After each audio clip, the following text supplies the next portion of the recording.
ലക്ഷ്മിക്കിട്ട് പണിയെടുക്കാൻ മാത്രമായിട്ടാണോ Riyas Saleem big boss ഹൗസിലേക്ക് വന്നതെന്ന് നമുക്ക് തോന്നും. അതുപോലുള്ള പ്രവൃത്തികളാണ് റിയാസ് വന്നപ്പം മുതൽ ലക്ഷ്മിയോട് കാണിക്കുന്നത്.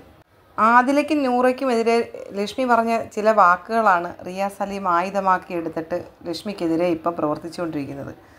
വീട്ടിൽ കയറ്റാൻ കൊള്ളാത്തവരെന്നുള്ള ആ ഒരു വാക്ക് ലക്ഷ്മിയെ റിയാസ് സലീം ശരിക്കും വെള്ളം കുടിപ്പിച്ചുകൊണ്ടിരിക്കുകയാണ് ലൈവിൽ. ലക്ഷ്മി പറഞ്ഞ ഈ ഒരു പ്രസ്താവനയെ എടുത്ത് സംസാരിച്ചുകൊണ്ട് ലാലേട്ടൻ വന്ന എപ്പിസോഡിൽ ലാലേട്ടനും ലക്ഷ്മിക്കെതിരെ ഒരുപാട് ചോദ്യങ്ങൾ ഉന്നയിച്ചിരുന്നു. ഇതിനൊന്നുമുള്ള മറുപടി കൊടുക്കാനായിട്ട് ലക്ഷ്മിക്ക് പറ്റിയില്ല. കാരണം ലക്ഷ്മി ഒറ്റ വാക്ക് മാത്രമാണ് പറയുന്നത്, ഇതൊന്നും എനിക്ക് നോർമലൈസ് ചെയ്ത് കാണാൻ പറ്റത്തില്ല. എൻ്റെ മകനും ഈ പ്രോഗ്രാം കണ്ടുകൊണ്ടിരിക്കുന്ന ഒരാളാണ്. അവനിതൊക്കെ കണ്ടിട്ട് അവനും അതൊക്കെ പഠിക്കും. അതുകൊണ്ട് ഈ മാതിരി ഉള്ളതിനൊന്നും ഞാൻ നോർമലൈസ് ചെയ്ത് കാണാൻ ആഗ്രഹിക്കുന്നില്ല എന്നാണ് ലക്ഷ്മി പറയുന്നത്. റിയാസ് ചോദിക്കുന്നത് എന്തുകൊണ്ട് നിങ്ങൾക്ക് നോർമലൈസ് ചെയ്യാൻ പറ്റില്ലെന്നാണ് നിങ്ങൾ പറയുന്നത്. റിയാസ് വന്ന് കയറിയപ്പോൾ മുതലേ ലക്ഷ്മിക്കെതിരെ തിരിഞ്ഞിരിക്കുകയാണ്. ലക്ഷ്മിയെ ചോദ്യം ചെയ്യാനും ലക്ഷ്മിക്കിട്ട് പണി കൊടുക്കാനും മാത്രമായിട്ടാണ് റിയാസ് എത്തിയിരിക്കുന്നതെന്ന് നമുക്ക് ആ ലൈവ് കാണുമ്പം മനസ്സിലാവും. റിയാസിൻ്റെ ഈ ചോദ്യങ്ങളൊക്കെ കേട്ടുകൊണ്ട് സൈഡിൽ കൂടെ അങ്ങോട്ടും ഇങ്ങോട്ടും ഉലാത്തിക്കൊണ്ട് ആദില ചിരിച്ചുകൊണ്ട് നടക്കുന്നുണ്ട്. അതേപോലെ തന്നെ നൂറ സൈലൻ്റായിട്ടൊരു സൈഡിലിരുന്നതെല്ലാം കേൾക്കുന്നുണ്ട്. അവർക്ക് ഏറെക്കുറെ ആശ്വാസം കിട്ടുന്ന ഒരു കാര്യമാണ് റിയാസ് ചെയ്തുകൊണ്ടിരിക്കുന്നത്. ലക്ഷ്മിയും റിയാസും തമ്മിലുള്ള യുദ്ധത്തിൽ സംസാരിക്കുന്ന ഭാഷ പോലും മലയാളമല്ല എന്നുള്ളതാണ് ഒരു പ്രത്യേകത. ഇംഗ്ലീഷ് അറിയാവുന്നവർക്ക് മാത്രമേ അവർ പറയുന്ന കാര്യങ്ങൾ മനസ്സിലാക്കാൻ പറ്റൂ. കാരണം അവർ ഫുൾ ഇംഗ്ലീഷിലാണ് തമ്മിൽ വാഗ്വാദം നടത്തിക്കൊണ്ടിരിക്കുന്നത്. ലക്ഷ്മി പറയുന്നുണ്ട്, എൻ്റെ മകനോട് എനിക്കിത് പറഞ്ഞ് മനസ്സിലാക്കാൻ പറ്റത്തില്ല, അവനെ ഇത് നോർമലൈസ് ചെയ്ത് എനിക്ക് കാണിക്കാൻ പറ്റത്തില്ല. അങ്ങനെയുള്ളൊരു റിലേഷനാണ് ആദിലയുടെയും നൂറയുടെയും പോലുള്ളത്.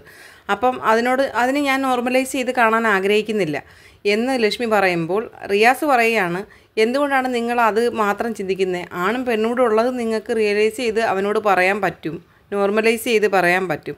പിന്നെ എന്തുകൊണ്ടാണ് നിങ്ങൾക്ക് ഈ ഒരു ബന്ധം അങ്ങനെ പറയാൻ പറ്റാത്തത്? നിങ്ങളപ്പോൾ എപ്പോഴും ലൈംഗികതയെ പറ്റിയാണോ അവനോട് സംസാരിച്ചുകൊണ്ടിരിക്കുന്നത്? എന്തുകൊണ്ടാണ് അവനോട് നിങ്ങൾക്കിത് പറഞ്ഞ് മനസ്സിലാക്കാൻ പറ്റാത്തത്? അതോ നിങ്ങൾക്ക് പുറത്തുനിന്ന് ആരുടെയെങ്കിലും സപ്പോർട്ടുണ്ടോ?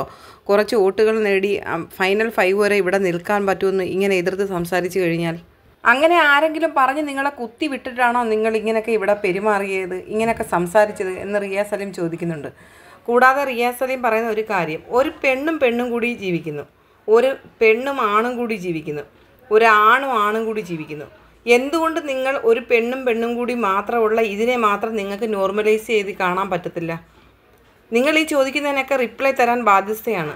ഇതിനെപ്പറ്റിയുള്ള അറിവ് നിങ്ങൾക്കില്ല എന്നാണ് എനിക്ക് തോന്നുന്നത്. ഇങ്ങനെ അറിവില്ലാത്ത ആൾക്കാരുടെ അടുത്ത് സംസാരിക്കാൻ ഞാൻ ഒട്ടും താല്പര്യപ്പെടുന്നില്ല. അവരിൽ നിന്ന് ഞാനൊരു ഡിസ്റ്റൻസ് കീപ്പ് ചെയ്ത് ജീവിക്കുന്ന ഒരു വ്യക്തിയാണ് എന്നും റിയാസ് സലീം പറയുന്നുണ്ട്. റിയാസിൻ്റെ ചോദ്യങ്ങളുടെ മുന്നിൽ അടിപതറി നിൽക്കുകയാണ് ലക്ഷ്മി. ലക്ഷ്മിക്ക് ഒന്നും ചെയ്യാനും പറ്റുന്നില്ല, അതിനുള്ള റിപ്ലൈകൾ കൊടുക്കാനും പറ്റുന്നില്ല.